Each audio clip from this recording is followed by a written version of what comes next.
Welcome to doctor grow geo force FN24. తెలంగాణలో ప్రపంచంలోనే అతిపెద్ద integrated fresh water aqua hub project నిధుల కొరత కారణంగా నిలిపివేయబడింది. రాజన్న సిరిసిల్ల జిల్లాలో మిడ్ మానేరు డ్యాం వద్ద ప్రతిపాదించిన ఈ ప్రాజెక్టు చేపల ఉత్పత్తి, ప్రాసెసింగ్ మరియు ఉపాధి సృష్టిలో కీలకమైన మార్గం చూపించవచ్చు. కొత్త ప్రభుత్వం అధికారంలోకి వచ్చిన తర్వాత ఈ ప్రాజెక్టు అమలు గురించి సవరణలు చోటు చేసుకున్నాయి. నిధుల ప్రభావం వల్ల ఇప్పటి వరకు ప్రగతి సాధించలేదని సమాచారం. Fish in India private limited సహా 3 ప్రధాన చేపల ఉత్పత్తి సంస్థలు ప్రత్యామ్నాయాలు పరిశీలిస్తున్నాయి. ప్రాజెక్టు కోసం 370 ఎకరాల భూమి మరియు 150 ఎకరాల నీటితో కూడిన మిడ్ మానేరు జలాశయాన్ని గత ప్రభుత్వం అనుమతించింది. పెద్ద చేపల ఉత్పత్తి సంస్థలు 1300 కోట్ల రూపాయలు పెట్టుబడి పెట్టేందుకు ఒప్పందం చేసుకున్నాయి. ఈ ప్రాజెక్టు వార్షికంగా 1.2 లక్షల మెట్రిక్ టన్నుల చేపల ఉత్పత్తి చేస్తుందని అంచనా, మరియు హ్యాచరీలు 5,750 లక్షల మెట్రిక్ టన్నుల సీడ్లను కల్పిస్తాయని భావిస్తున్నారు.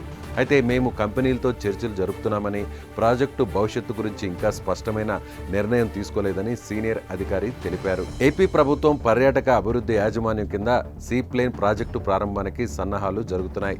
శ్రీశైలం జలాశయంలో సీప్లేన్ల కోసం ఏరోడ్రోమ్ ఏర్పాటు చేసే ప్రణాళికలో భాగంగా ప్రభుత్వ అధికారులు జలాశయ ప్రాంతాన్ని పరిశీలించారు. ఈ ప్రాజెక్టు చేపల వృత్తిపై ప్రభావం చూపకుండా ఉండేందుకు ప్రభుత్వం ప్రత్యేక జాగ్రత్తలు తీసుకుంటోంది.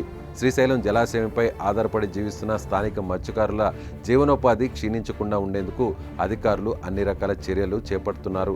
మత్స్యకారుల జీవనానికి ఎలాంటి ఆటంకం కలగకుండా ఈ ప్రాజెక్టును అమలు చేయాలని ప్రాథమిక అధ్యయనంలో స్పష్టమైన మార్గదర్శకాలను రూపొందిస్తున్నారు. ప్రాజెక్టు ఇంకా ప్రారంభ దశలో ఉండగా ప్రాజెక్టు విస్తృత అధ్యయన నివేదిక DPR తయారవుతోంది. శ్రీశైలం ప్రాంతంలో ఏరోడ్రోమ్ స్థాపన సాధ్యాసాధ్యాలను సర్వే చేసి భవిష్యత్తు కార్యక్రమాలను నిర్ణయిస్తారు.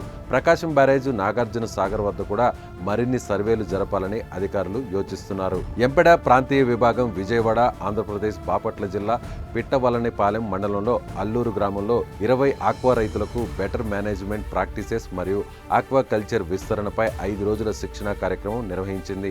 ఈ శిక్షణలో స్థల ఎంపిక, ఫిష్ పాండ్ సిద్ధం చేయడం, అలాగే స్టాకింగ్ నుండి హార్వెస్టింగ్ వరకు మరియు హార్వెస్టింగ్ తర్వాత తాజా అభివృద్ధులు, ఫార్మింగ్ కోసం ప్రభుత్వ సహాయం, CAA రిజిస్ట్రేషన్, పునరావృతం మరియు మార్గదర్శకాలపై చర్చించారు. సుస్థిర ఉత్పత్తి మరియు అనుమతించని ఇన్పుట్ల మిస్యూజ్ వంటి అంశాలు వివరించారు. ఈ శిక్షణలో ఎంపెడ RD విజయవాడ, NACSA మరియు CAA అధికారులు ఈ శిక్షణను విజయవంతంగా నిర్వహించి పూర్తి చేసిన రైతులకు సర్టిఫికేట్లు అందించారు. ఈ కార్యక్రమం ఆక్వా కల్చర్ నాణ్యతను పెంచడంలో కీలకమైనది. కేంద్ర పశువర్ధక మరియు మత్స్యశాఖ మంత్రి శ్రీ రాజీవ్ రంజన్ సింగ్ భువనేశ్వర్లోని ఐకార్ సీఫాలో శాస్త్రీయంగా మెరుగైన అమృత కట్ల చేపను విడుదల చేశారు.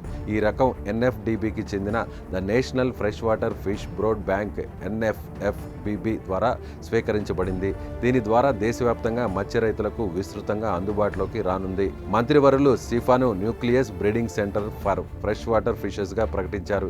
ఇది దేశీయ మత్స్యకారులకు అధిక నాణ్యత గల చేపల విత్తనాలను అందించేందుకు ఒక కీలక మైలురాయిగా నిలిచింది. ఈ సందర్శనలో వారు సిఫా శాస్త్రవేత్తలు మరియు రైతులతో కలిసి ఆక్వాకల్చర్లో వచ్చిన సాంకేతిక అభివృద్ధులు, స్థిరమైన వ్యవసాయ విధానాలపై చర్చించారు. ఈ సమావేశం మత్స్య రైతుల అవసరాలను తీర్చేందుకు తీసుకుంటున్న చర్యలపై, మత్స్యపాలన రంగంలో సానుకూల మార్పులు తీసుకురానుంది. ఈ సందర్శనలో వారు మత్స్యపాలనలో పురోగతులు మరియు రైతుల సమస్యలపై తీసుకోవాల్సిన చర్యలపై ఫోకస్ చేశారు. ఈ సమావేశం ఆక్వాకల్చర్ రంగంలో కొత్త మార్పులు తీసుకురాబోతోంది. Follow fishery news Telugu for more updates.